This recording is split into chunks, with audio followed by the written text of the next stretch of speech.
앞으로 한 15분에서 20분 정도 써서 먼저 그 세 분 발표자님들께서 여기 토론자들도 얘기하신 게 있으니까 한 90초 정도, 20초 정도씩 잠깐 얘기하시고요. 뭐 또 왜냐하면 또 생각하시는 이런 게 굉장히 많이 정리되신 것도 있을 것 같아서 한 2분 정도씩 얘기하시고요. 그리고 플로어에서 조금 저기를 받은 다음에 나머지 분들에도 또 2분 정도 또 여유를 드리겠습니다. 먼저 자, 한동현 평론가님, 문학 평론하시다 여기 오시니까 어떻습니까? 국토부 산하에 와서 이런 얘기하니까 공간의 시간성 운운하는 거 이상하지 않아요? 예, 네. 와야 될 자리에 왔다는 생각이 듭니다. 저는. 예, 그리고 오늘 잘 들어주셔가지고 너무 감사합니다. 예.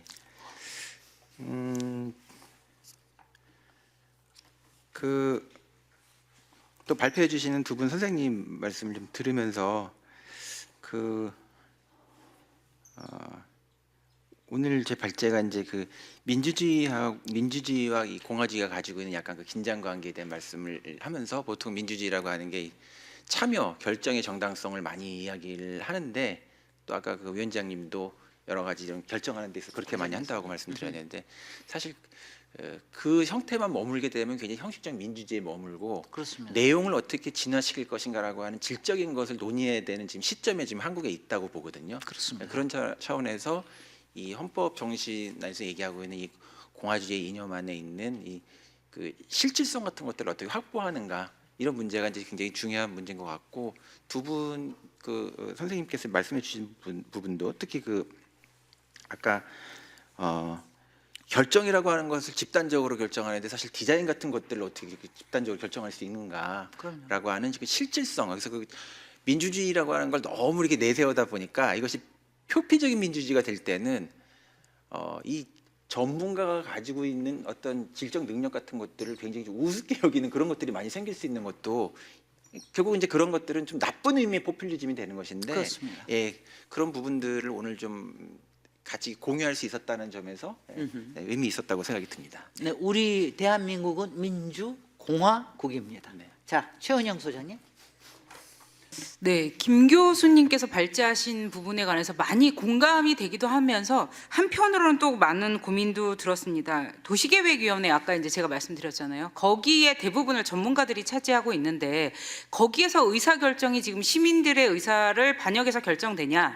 전문가들로도 구성되지만 뭐 구 도시계획위원회 가면 구의원들이 들어오고, 시 그러면 시의원들이 들어오고 이러잖아요.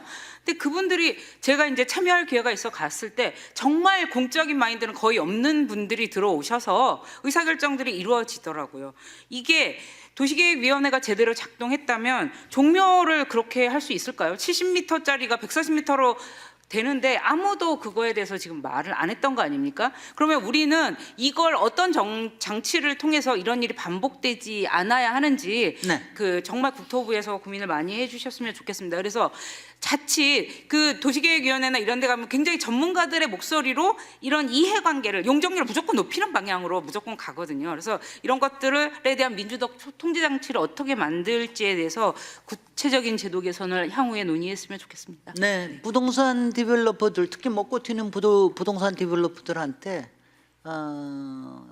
진짜로 속은 건지 아니면 진짜 넘어간 건지, 능력이 없는 건지 사심인지 흑심인지 이렇게 모르는 이런 지자체장들이 있어서는 안 되겠다는 생각이 강하게 들고요.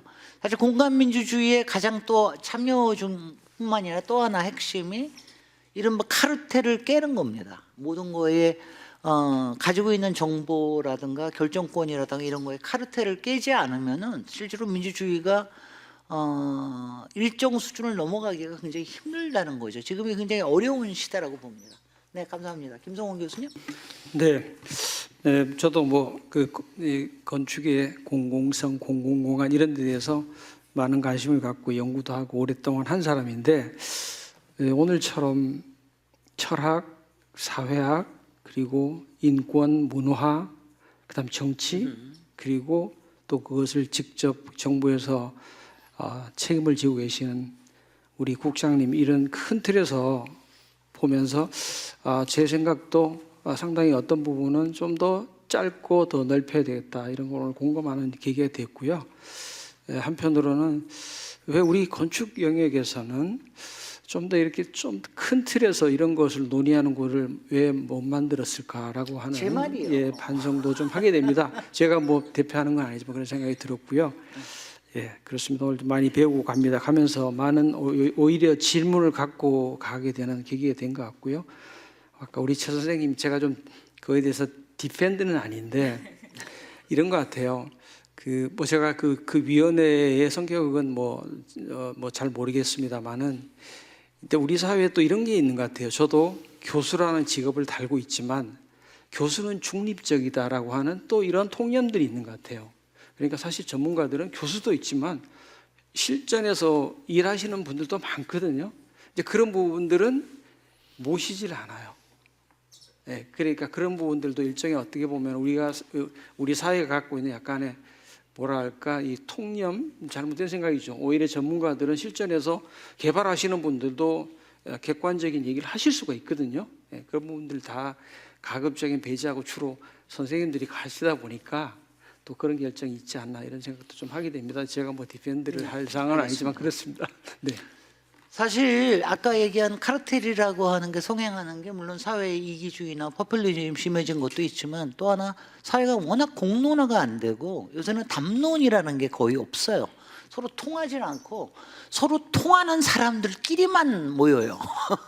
뭘로 통하든 돈으로 통하든 표로 통하든 이게 참 답답한 노릇이라서 서로 평소에 안 통하던 같이 잘 안 놀던 사람들이 모여서 토론을 하고 그래야 되는데 그런 것들이 좀 더 일어날 수 있는 그게 사실 국민 주권 국가로 가고 그게 일상의 민주주의를 K민주주의를 가게 하는 이런 일이고 그게 또 공감민주주의를 우리 일상에서 체감되게 하는 이런 일이라고 생각이 되는데 많이 우리가 노력해야겠습니다. 이제 플로어에서 뭐 혹시 그 대신 말씀하실 때 짧게 하겠습니다. 짧게 길게 하시면 안 됩니다. 자, 손 드십시오. 네네, 손 드시고 본인 소개하시고 일어나서 얘기하시고 2분 이내로 얘기해 주십시오. 네, 네. 감사합니다. 발표와 토론 잘 들었습니다. 저는 한국도시재생연구원의 김종영이라고 합니다. 생물권 환경도시를 연구하는데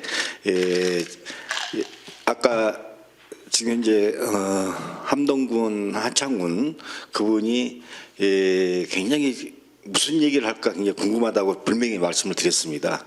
공간 하면은 대충 건축 공간, 문화 공간 그렇게 잠깐 생각을 했었는데요.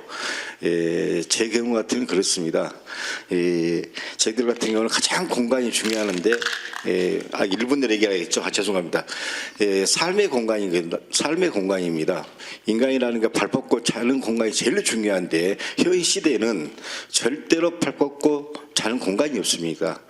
말 못한 짐승들도 자기 집을 짓는데 가장 중요한 것은 인간만큼은 특히 서울에서는 자기 집을 짓지를 못합니다.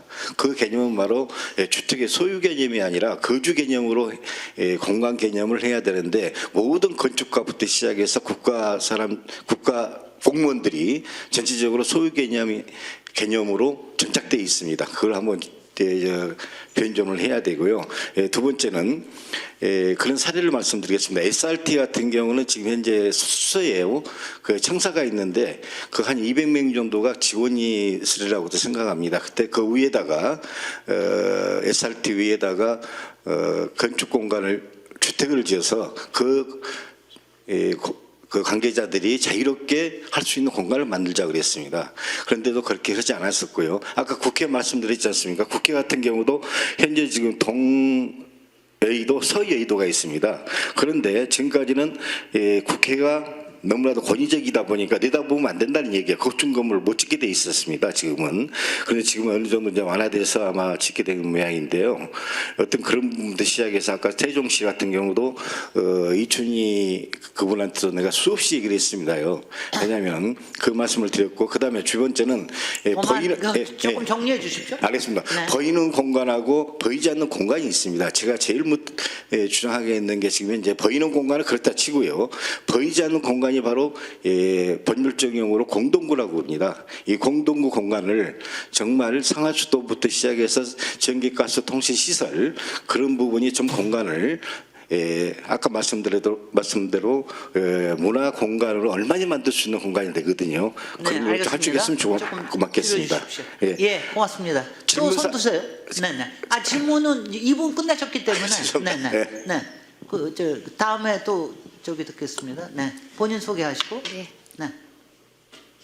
안녕하세요. 저는 현업에서 건축 설계를 하고 있는 김현주이기도 하고 또 여성건축가협회 연구원장으로 이번에 이제 일을 하게 됐는데 제가 오늘 공감민주주의라는 내용을 이제 포스트만 보고 와서 오늘 들었는데 이 많은 얘기를 들으면서 전부 다 뭐 이렇게 하나하나 할 일들이 너무 많겠더라고요. 근데 그 중에 생각나는 것 중에 하나는 저희가 어떤 정상적인 프로세스를 거쳐서 이런 일들이 하나하나 진행되는 게 아닌 것 중에 하나가 법규입니다. 이 건축 관련 법규가 뭐 사고 한 번 나면 한 달 만에 새로운 특별법이 나온다든가 새로운 규칙이 나와 저희는 그걸 적용해야 되는 상황인데 그러다 보니까 특히 주거 같은 경우에는 연립, 다세대, 뭐 공동체 이런 용도별로 있는데 갑자기 도시형생활책이 나온다든지 뭐 다른 용도들이 막 나와서 그걸 또 반영해야 되는데 그런 기준이 너무 난잡한데 그걸 누군가 전 정리해 줄 줄 알았어요. 근데 아무도 그걸 정리하시는 분이 없는데 실은 국토교통부에서 정리를 해주셔야 되는 게 아니라 너무 방대하기 때문에 비용도 많이 들어가고 해서 실제로는 우리가 갖고 있던 주거 공간에 대한 개념이 지금 바뀌어가고 있는데 그건 단지 돈에 따라서 아니면 진짜 갑자기 생겨지는 용적률 완화라든지 그건 다 정치적인 지금까지 말씀드렸던 그런 문제들 때문에 생겨지는 거잖아요. 그래서 그런 부분들이 정리가 먼저 돼야지 우리가 진짜 공감 민주주의로 갈 수 있는 게 되지 않을까 생각을 들고요. 또 하나는 그러니까 뭐 진짜 임기 내에 끝낸다라는 생각은 절대 하지 마시고 일단 뭔가 하나 만들면 그 기준에 대한 마스터 플랜 같은 거를 누군가 만들면 그 안에서 여러 명의 건축가들이 그 마스터 플랜에 맞는 하나하나의 안을 정리한다면 아까처럼 세종성사처럼 그런 게 나오지 않았을 거라고 생각하거든요. 그래서 그런 부분들도 같이 좀 할 수 있는 어떤 정책이 만들어졌으면 좋겠고 그 주권이 됐으면 좋겠습니다. 네, 한 분 더 듣겠습니다. 혹시 조계원 의원님 말씀하실 거가 있거나 아니면은 뭐 있으신 분이 얘기하실 거예요. 아니면은 뭐 됐습니다. 네, 특별하게 말씀하실 거 아니면은 그러면은 이쪽에 저기 토론자 하시는 분들도 각기 2분씩 네. 뭐 저기를 드리겠습니다. 하고 싶은 얘기가 너무 많지만 너무 많으면 안 돼. 가서 실행을 하세요. 거버넌스 관련돼서 사실 저는 이 지금 그 국가건축위원회가 공감민주주의 얘기를 한다는 게 굉장히 중요한 변화 지점이라고 생각이 들고 이 자리에 조계원 의원님이 앉아 계시는 것도 굉장히 중요한 변화라는 생각이 들고 무엇보다 지금 이 공간과 도시 아니면 국토에 대한 정책이 좀 통합적 정책화되었으면 좋겠다는 생각이 들어요. 그러니까 이게 하드웨어 아까 말씀드린 것처럼 하드웨어뿐만 아니라 문화라든가 교육이라든가 뭐 복지라든가 돌봄 이후에 뭐 돌보면 이런 다양한 정책 영역들이 도시정책 아니면 뭐 국가 공간정책 이 안에서 좀 유기적으로 서로 결합되는 모습을 좀 봤으면 좋겠다라는 생각이 좀 들고 그런 거버넌스가 정부 안에서도 좀 활발하게 만들어지고 서로 협력하는 구조들을 봤으면 좋겠다. 그 민관 협력뿐만 아니라 기관 간의 협력도 좀 잘 만들어졌으면 좋겠다라는 생각이 들고 앞에 이제 발제자분들이 이제 좀 고민하셨던 것처럼 저도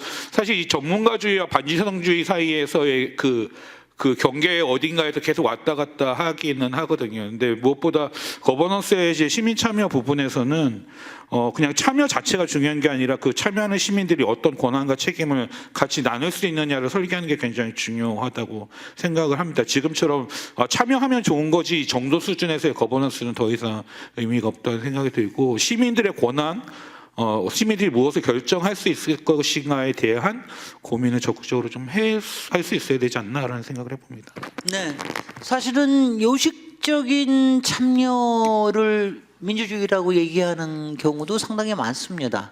그 다음에 반지성적인 이른바 팔로우 내지는 또는 그 시민사회 안에서도 상당히 언론이라든가 여론이라든가 스피커의 역할을 또 독점하고 있는 경우도 적지 않이 있기 때문에 솔직히 이 민주주의라는 게 얼마나 시끌벅적하고 하지만 우리가 K민주주의를 힘을 느끼지 않았습니까? 공감민주주의도 해봅시다. 네, 네. 네, 방청석에서 말씀해 주신 얘기가 제일 중요한 것 같습니다. 사실 공감민주주의 이야기하면 삼터 집에 대해서 이야기하지 않는 건 뭐 둘러가는 거죠. 근데 전 너무 어마어마한 주제여가지고 관공서부터 그럼요. 얘기했던 거고요. 네? 네 무슨 말씀인 네. 그 불나면 전화하는 데가 119듯이 우리 헌법에도 119가 있습니다. 저는 제 자료집 74쪽에 그걸 적고 있는데 국가는 균형 있는 국민 경제의 성장과 안정과 적정한 소득의 분배를 유지하고 시장의 지배와 경제력의 남용을 방지하고 경제 주체 간의 조화를 통한 경제의 민주화를 위하여 경제에 관한 규제와 조정을 할 수 있다. 여기다 공간을 넣어보면 어떻습니까? 그럼 공간에 횡포가 얼마나 많습니까? 돈이 있다고 해서 임대인이라고 해서 우리가 그 정말 민주주의를 얼마나 실현하고 있냐는 거예요. 임대차 보호법이 있고 뭐 5% 뭐 어쩌고저쩌고가 있지만 사실 굉장히 부족한 상태라는 거 인정하고 그러나 부동산 문제를 단박에 어떻게 해결하느냐 하면 난망할 수도 있잖아요.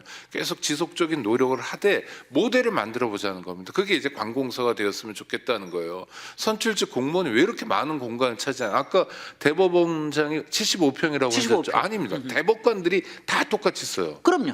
그러니까 대법원 건물에 가보면 14명인가가 정말 어마어마한 탁구를 몇 게임을 칠 것 같은 데서 있어요. 아니 정말 그렇게 법원 행정처장도 대법관이거든요.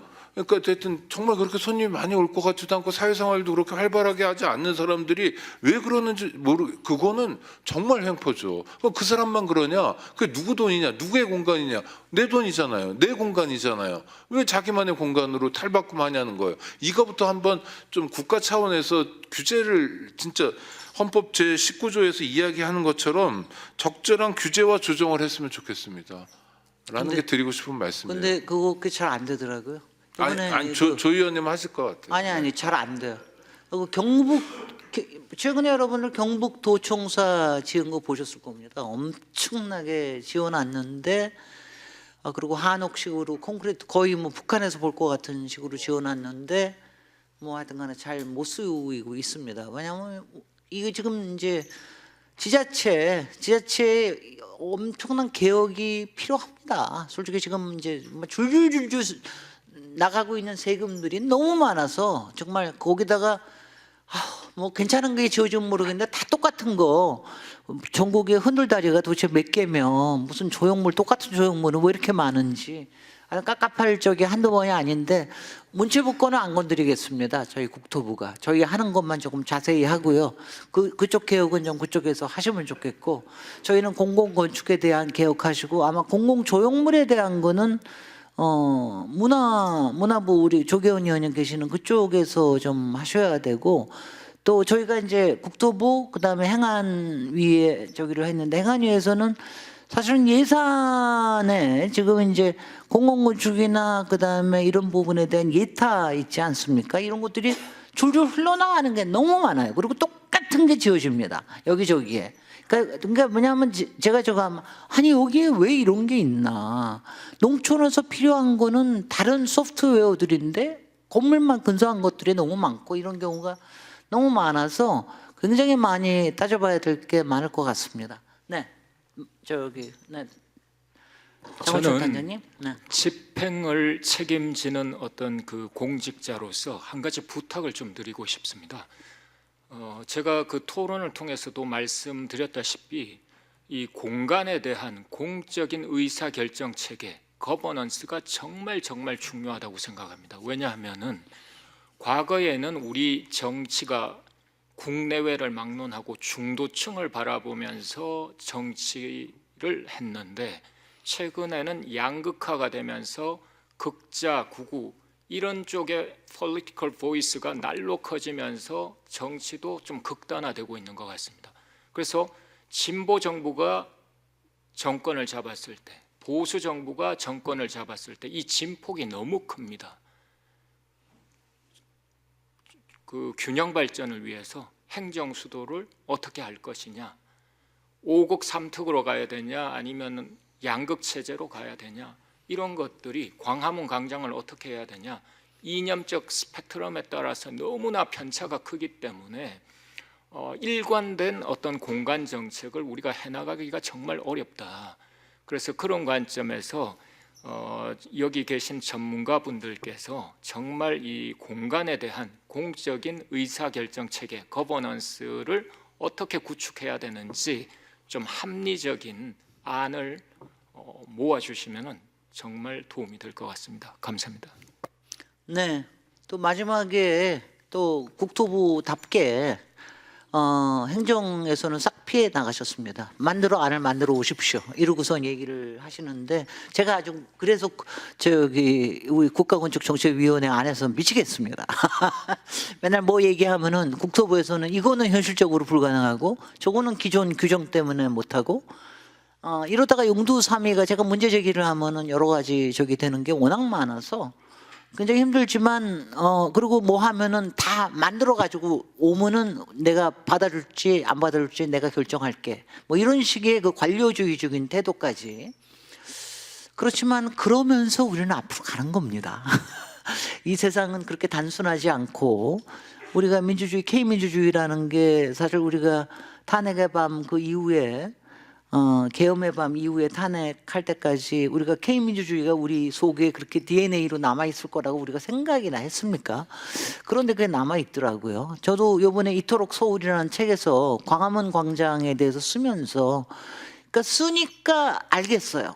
이런 공간을 우리가 만들기 위해서 100년을 그렇게 공을 들이고 성의를 들여와서 이렇게 정말 이제는 너무나 자랑스럽다. 그리고 그 안에서 일어나는 게 참 어떤 때는 답답하고 또 그 안에서도 관이 사유화를 하고 어떤 때는 또 이상한 목소리가 사유화를 하고 빨간색이 나왔다가 파란색이 나왔다 그러지만 이렇게 광장의 자유를 맡게 된 이런 공간 민주주의를 갖게 된 게 이게 어딘가 막 이런 막 자부심도 막 생기고 막 그랬습니다. 그래서 그렇게 될 수 있을 것 같습니다. 우리가 항상 모자라지만 하나하나 만들어 갈 수 있고 그리고 이재명 정부에서 여러 가지 앞으로 나갈 수 있는 것도 있고 공간 민주주의도 그 중에 하나의 화두가 돼서 실제 생활에서 밀착될 수 있도록 그리고 특히 지방자치 이번에 선거 끝나고 나면은요 국가건축정책위원회에서 각 지자체를 엄청나게 푸시하려고 그럽니다. 막 이것도 해봐야 되고 저것도 해봐야 되고 왜냐하면 지자체장들의 쓸데없는 말하자면은 뭐 자기네들이 하고 싶은 거 하는 이런 일들이 워낙 많이 일어나서 이거를 제어할 수 있는 공간 가버넌스를 어떻게 만들어야 되느냐 이게 아주 큰 적일 것 같거든요. 노력하겠습니다. 오늘요. 위원장님 저 30초만 얘기해 주세요. 네네. 30초 얘기. 아니 저는 네, 30초. 관료주의적 사고를 가지고 그런 거를 뭐 회의실에서 얘기하는 거 좋은데 국회 제1소위회의실에서 네. 국토부 고급 관료가 진짜 또 참고 있는 겁니다. 또 네. 그러니까 아니 뭐냐면 또 그러시는데. 정치 판단을 해요. 정치적 판단을. 지금 좌우 국자 구구다. 이재명 정부는 국자입니까? 그러니까 니들이 하나 가지고 만들어 오면 우리가 정책 일관성을 가져가겠다. 이런 오만한 발언을 하는 근데 이제 민주주의에 대한 기본적 이해도 없는 사람이 정말 자, 그건 오해십니다. 오해가 뭐가 오해예요? 아니 오늘의 장면을 하나 만드시는 거는 이제 오창익 사무국장님 잘하셨고요. 저는 또 다른 방식으로 가끔 씬을 이제 꽤 만듭니다 안에서. 근데요 관료적인 태도에 잡혀 있는 사람은 자신이 어떤 관료라고 그리고 우리 보통 사람들이 얼마나 정말 이 카프카가 송 앞에 가서 그 송의 절벽에서 얼마나 그야말로 벽 앞에서 이거 느끼는지 잘 몰라요. 그래서 제가 이제 그거를 많이 알려드리고 근데 이제 우리 오창익 선생님의 방식이 있어서 막 이럴 수도 있지만 또 이렇게 합리적으로 이렇게 하면서 같은 저기로 해서 하는 방식도 있으니까는요. 오창익 국장님의 방식이 항상 옳은 건 아닙니다. 네, 그래서 제가 요새 뭐 항상 얘기하는 게요. 이렇게 나눌 게 아니라 우리는 친구를 많이 만들어야 된다. 그리고 모르는 사이에 적 안에서도 적이라고 생각했던 사람들 안에서도 우리 친구가 있다. 우리 친구라고 생각했던 사람 안에서도 적이라고 생각할 이런 것들이 그냥 있을 수 있다. 그래서 이런 거를 넓히고 소화하고 이렇게 하는 게 좋을 것 같습니다. 오늘 많이 여기에 오늘 추워서 많이는 안 오셨지만 오마이 TV에서 또 국가건축정책위원회에서 유튜브로 굉장히 많이 보셨고요. 그다음에 우리가 오창학 지금 사무국장님이 말하신 이런 씬은 별도로 딱 만들어 가지고 또 뿌리겠습니다. 그래야지 우리 장호철 단장님도 유명해지시고 오창익 단장님도 유명해지고 이렇습니다. 그리고 국토부도 또 앞으로 또 가고 그렇습니다. 자, 오늘 고맙습니다. 감사합니다.